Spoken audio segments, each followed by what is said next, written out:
Here's an in-depth tutorial on how you can make a custom t-shirt. So you're going to go to your nearest Walmart or Joann's and you're going to go into the crafts and sewing section.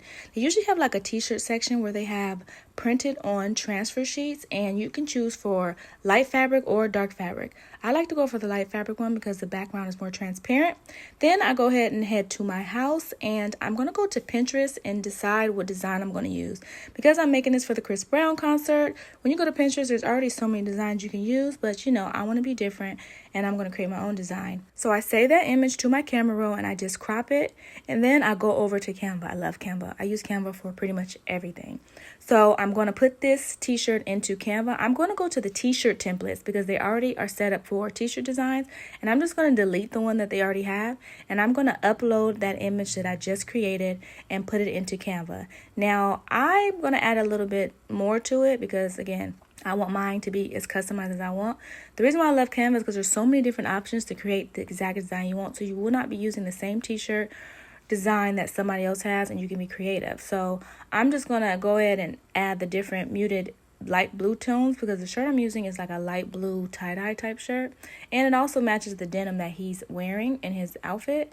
And the reason why I like Canva is because you can delete the background, you can add filters, you can actually just really customize the items that you make in here, and you can do this for anything, t-shirts, any type of item you can do this for.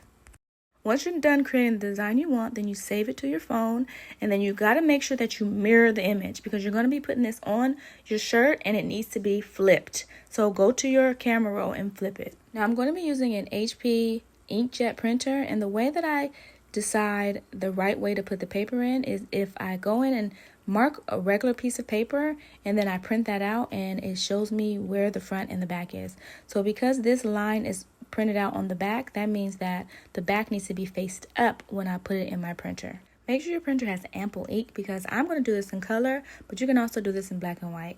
Now that it's printing out, allow it to dry just for a few seconds before you touch it because you don't want to ruin the ink. Now look at that, that is so cute, it's so crispy, and that's why I like to use my own images and not the actual images off of Google. So then you go ahead and get your fabric that you're going to be using. As you can see, my fabric's like a baby blue, like I said, and I'm using the Cricut heat press. Now you can also use an iron for this, and when you use an iron, you're not going to use the steam and you're going to use it on the cotton setting, but the heat press I think is just like next level for everything. So you put the heat press on top of the fabric and smooth it out, all the wrinkles, and make it a little hot. Then you add your image wherever you want it to go, and then you press it for about 20 to 25 seconds. Once you do that, you either pull it off right away in a smooth motion. Don't do like I did. I kind of did it and stopped, and so it created a little bit of a part on it, but that's okay. But if you want it to be matte, then you want to do it while it's hot. If you want it to be glossy, then you need to do it while it's cool. And that's it. That's how you make a custom t-shirt. Now mine is just fabric because I'm going to be making a concert outfit out of this. So stay tuned for part 2 and see what I make out of this Chris Brown customized t-shirt.